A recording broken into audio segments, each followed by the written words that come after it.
Hi guys, it's Kristi. June 11th, 3rd through 5th graders. Thank you for sticking out with us this summer. I'm excited about this week coming up at Parkway Victoria. We have VBS coming up this week, and it's going to be a great week with a building full of kids.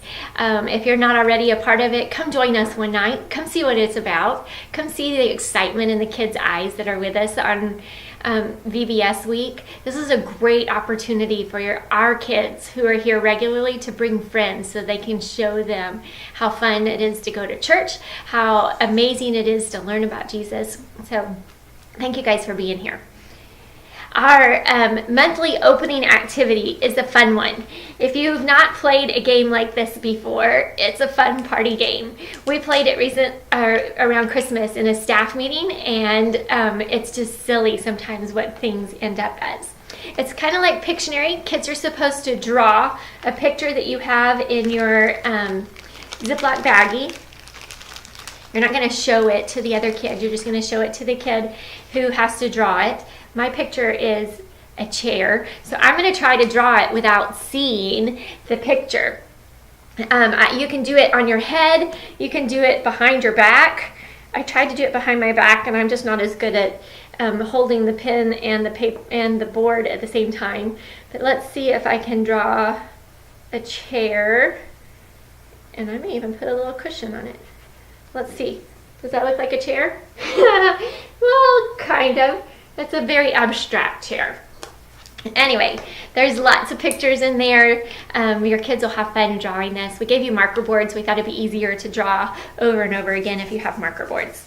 You're welcome to use pencils and paper like the instructions say. The instructions also say that the kids are supposed to draw behind their back. If you can get a kid to hold their stuff behind their back so they can draw, I think that could be a fun challenge. So go ahead and try that out.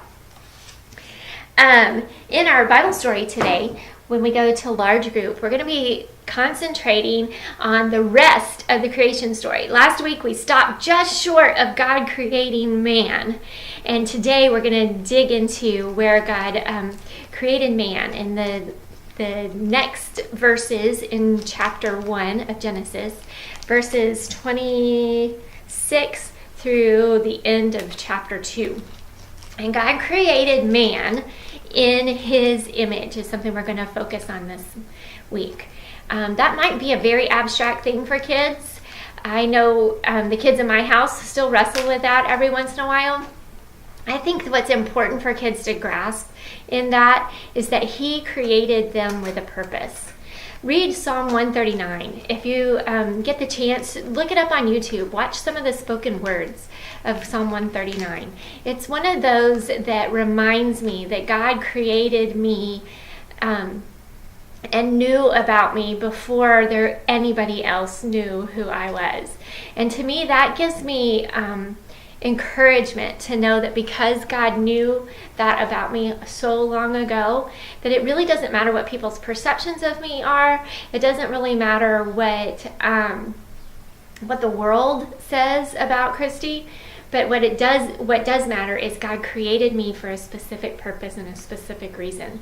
And I have over the years learned what that is and have grasped that. I pray that kids begin to grasp that at a young age, because when they do, then they will be amazing teachers for the generations to come.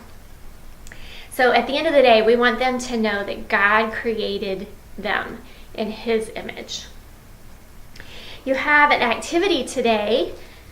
Oh, before we get to that, you'll have prayer cards. Each week we're giving out prayer cards to the kids. And this month I want you to really focus on getting to know the kids in your small group. The prayer card might be a way that you can get to know them in a different way. Pay attention to what kids write on these cards. Maybe some kids don't want to share what's on the card, and that's okay. That's their prayer to God. But if they're willing to share with you, maybe you stop right there and you pray with them right there so that they know that you're paying attention to who they are and who God created them to be. All right, your activity is called an activity called Me Too. In this activity, you will have cards that look similar to, can you see that through the paper? I'm good at, my favorite thing to do in my spare time is. So kids are going to write on these cards, and then they're going to fold them up and put them in a bowl that you have. This is my bowl from home, but you'll have a bowl that you can put them in. So you'll fold up the cards each kid writes on and put it in the bowl. And then you're going to pass out a penny to each kid in your group. They can keep the pennies if they really want to, or if they want to give them back to you. They came out of my coin jar at home. So it's up to you. We'd love for kids to remember that they're made in God's image. And if a penny helps them remember that today, then let them have a penny. Anyway, so you're going to give each kid a penny. And what they're supposed to do with their pennies is, as you read different things on the card, what you're going to do, the cards go in, get folded, put in the bowl. Then you're going to draw one of the cards out of the bowl and read what's on there. Now, encourage them not to laugh at each other, not to be rude, really. Just encourage them not to be rude, because what we want them to see is that sometimes things that we think we're good at, other people are good at too. That we're not the only person in the world that God created to do that. And that's on purpose, guys. We couldn't have a soccer game without a team. We couldn't have an orchestra without a whole bunch of instruments. We couldn't have and an activity we did recently with the kids, a solo performer on a stage can't even do that alone. They have to have a lot of people with them. And so it is good for kids to know that whatever they do, they don't do alone. So what the kids are supposed to do, if they feel like one of the statements you read off on a card describes them, they put their penny in the bowl and to show everybody else, hey, maybe me too. I don't know if you've ever seen #MeToo. This might be a fun thing to start with your kids if they have access to social media.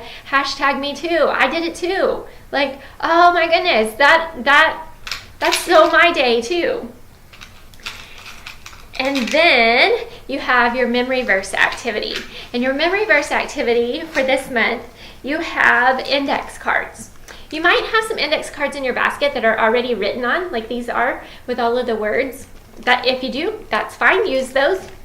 If you'd like different ones that are just plain so that you can have each kid write words on them, we can help get you cards to do that. You can still play the activity without having kids write the words on the card. So you pass out the cards, each kid gets a word, and as you say the memory verse, they are supposed to help you put all of the words in order. So I'd shuffle all the words up so that they can make it a little bit more challenging, especially for our bigger kids. And then you'll pray together. I pray that this prayer time is a way that bonds you guys, that you're able to use that as a way to encourage each other and a way to grow together. Thank you guys for serving. We'll see you soon. Bye.